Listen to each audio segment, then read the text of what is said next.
Peace is not the absence of conflict, but the ability to cope with it. Dorothy Thomas. Welcome, and I'm so glad that you're here. Here we talk about personal development, relationships, and mental health, just to name a few. My name is Carmen, a registered counsellor who is passionate about coming alongside people. This podcast is designed to create a discussion and bring awareness, with each episode encouraging, equipping, and empowering you to live your best life. Let's get started.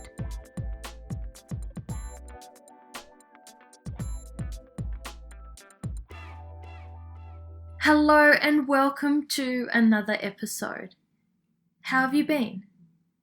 I hope you're keeping well.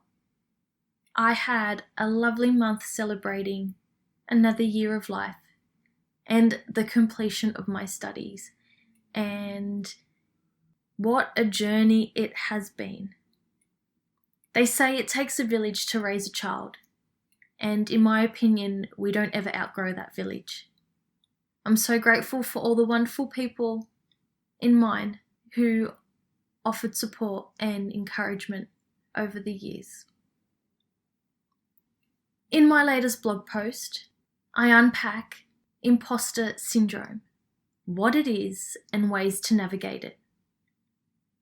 If you've ever felt undeserving of your achievements or about the high esteem that you are held at, then you can head over to carmendebono.com.au/blog to read about the topic. If you have not yet subscribed to the mailing list, why not do so you don't miss any new content? In this episode, we unpack conflict resolution, examples of what conflict resolution looks like, the 5 conflict styles, and why resolving conflict is so important. And I will also point you in the direction where you can access a resource that explains 14 ways to resolve conflict. So I've got a question for you. How do you feel about conflict? Not what do you think about conflict, but rather how do you feel about it? So if you take some time,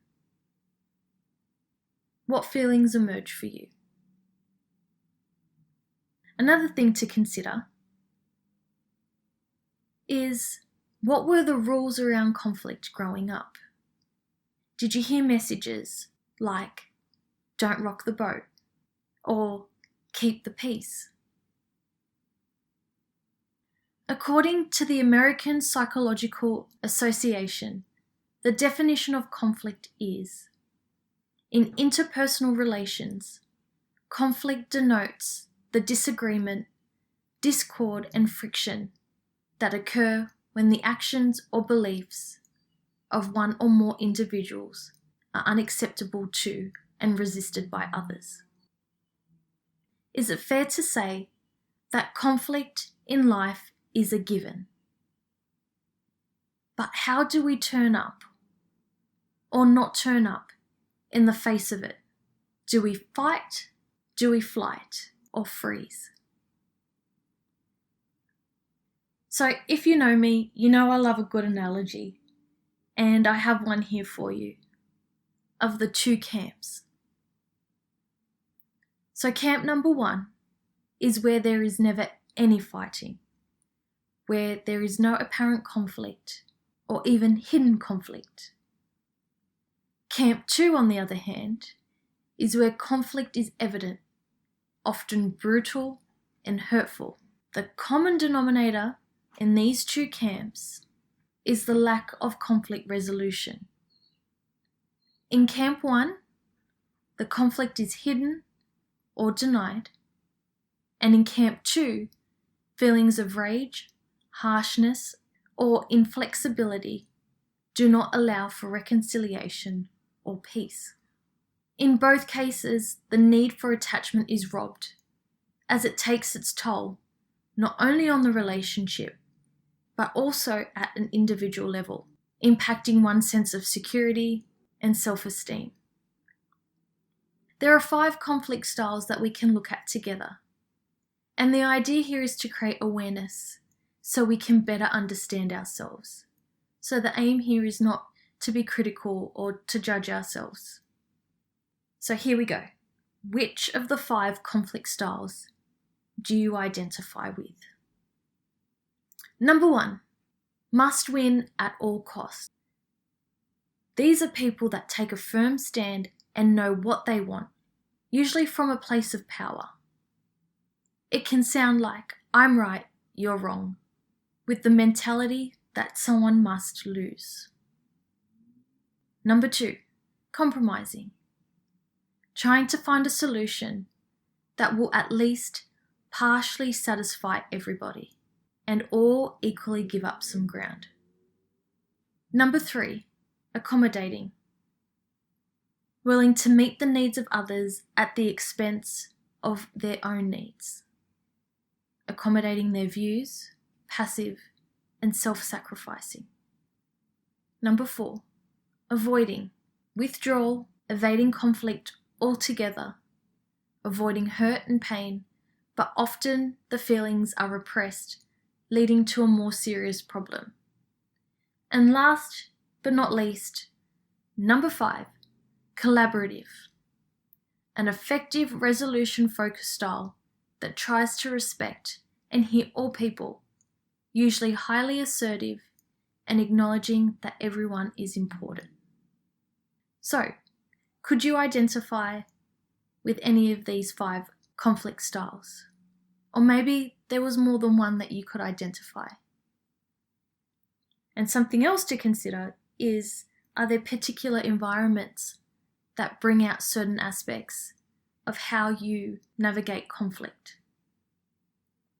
So why bother working on the way we engage in the face of conflict? A thought is because relationships become stronger, more enduring, and closer through conflict resolution. So to help you with your conflict resolution journey, you can access the conflict resolution resource that offers 14 ways to resolve conflict by heading to carmendebono.com.au/resource. So on a finishing note, conflict cannot be resolved if anyone feels criticised, blamed, devalued, shamed, or humiliated. By engaging in frequent conversations, we can practice identifying where the conflict lies, come up with an action plan, and negotiate rather than compromise. As with compromise, we can feel like we're getting the shorter end of the stick, where negotiation looks at how both parties can win. So until next time, you take good care of yourself, and I'm so glad that you could join me for this episode.